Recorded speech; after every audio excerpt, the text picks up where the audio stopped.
Hello friends, उमंग study point के online platform पर आपका स्वागत है। ये वन लाइनर की श्रृंखला है जो इतिहास से संबंधित है। देखते हैं,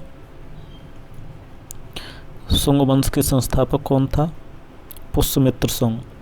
वह शासक जिसकी जीवनी का उल्लेख प्रसिद्ध पुस्तक गाथा सप्तशती में है। सातवाहन राजा हाल का। सातवाहन सिक्कों ने तावा और कांसे के सिक्कों के अलावा किसके सिक्के चलवाए थे? सीसा और पोटीन के सिक्के। आगे देखते हैं,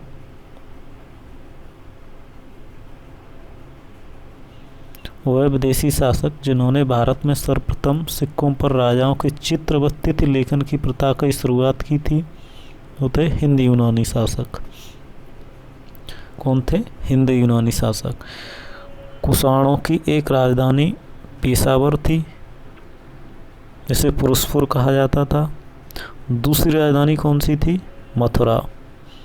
कुषाणों की एक राजधानी पेशावर थी, जिसे पुरुषपुर कहा जाता था। दूसरी राजधानी थी मथुरा। इतिहास में कनिष्क का नाम मुख्यतः दो कारणों से प्रसिद्ध है। पहला, उसने 78 ईस्वी में शक संवत चलाया था। दूसरा कारण क्या था? दूसरा था, कनिष्क ने बौद्ध धर्म का मुक्त हृदय से संपोषण और संरक्षण किया था।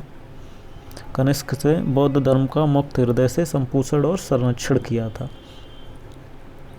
आगे देखते हैं,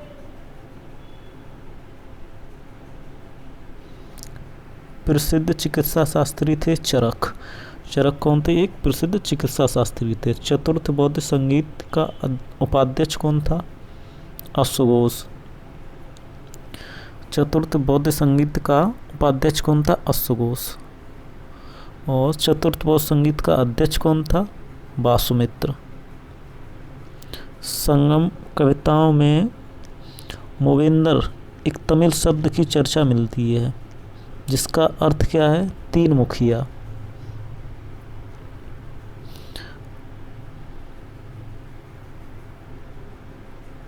भारत में सर्वाधिक सोने के सिक्के जारी करने वाले शासक कौन थे? कुषाण। भारत में सर्वाधिक सोने के सिक्के जारी करने वाले शासक कौन थे? कुषाण। दक्षिण भारत में काली मिर्च का व्यापार रोमन साम्राज्य से किया जाता था। रोमन साम्राज्य में काली मिर्च इतनी प्रिय थी, उसे कहा जाता था काला सोना। एक शिल्पकारों का समूह या संघ होता था, जिसे कहा जाता था श्रेणी। रेशम बनाने की कला की खोज हुई थी लगभग 7000 वर्ष पहले।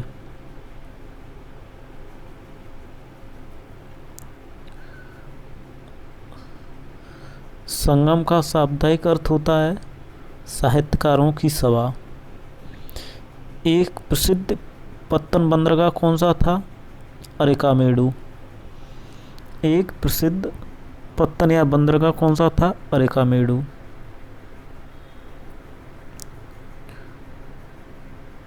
लगभग 2000 वर्ष पूर्व वे शासक जो रेशम मार्ग पर नियंत्रण रखने के लिए सर्वाधिक प्रसिद्ध थे, कुषाण। वह विदेशी कला जिसका प्रभाव गांधार कला पर है, यूनानी। वह विदेशी कला जिसका प्रभाव गांधार कला पर है, वो कौन सी है? यूनानी कला। कनिष्क के दरबारी चिकित्सक कौन थे? चरक। एक लंबा और दोनों तरफ हत्थे लगा जार था, उसे क्या कहा जाता था? एम्फोरा।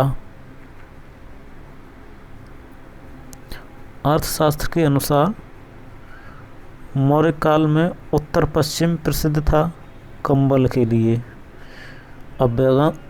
अभिज्ञान शाकुंतल किसने लिखी है? कालिदास ने। सातवाहन शासक के शासकों की कार्यालयी भाषा कौन सी थी? प्राकृत। शक विजेता किसे कहा जाता है? चंद्रगुप्त द्वितीय को।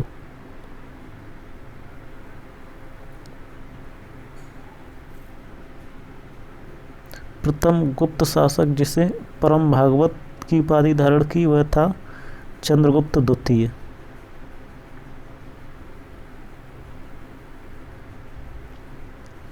पहला गुप्त शासक जिसने सिक्के जारी किए थे, पहला गुप्त शासक जिसने सिक्के जारी किए थे? चंद्रगुप्त प्रथम।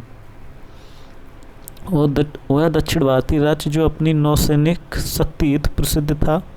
चोल। इलाहाबाद में अशोक स्तंभ किस शासन के बारे में सूचना प्रदान करता है? समुद्रगुप्त के बारे में। कालिदास किसके शासनकाल में थे? चंद्रगुप्त द्वितीय के में। सेल्यूकस जिसको अलेक्जेंडर द्वारा सिंध एवं अफगानिस्तान का प्रशासक नियुक्त किया गया था, को किस भारतीय राजा ने हराया था? इसका है सही आंसर चंद्रगुप्त मौर्य। कवि बाण निवासी थे? पाटलिपुत्र के। पाटलिपुत्र में स्थित चंद्रगुप्त महल मुख्यतः बना था लकड़ी का। उत्तर और उत्तर पश्चिमी भारत में सर्वाधिक संख्या में तांबे के सिक्के को जारी किया था। उत्तर पश्चिमी भारत में सर्वाधिक संख्या में तांबे के सिक्कों को जारी किया था कुषाणों ने। मौर्य के बाद दक्षिण भारत में सबसे प्रभावशाली राज्य था सातवाहन।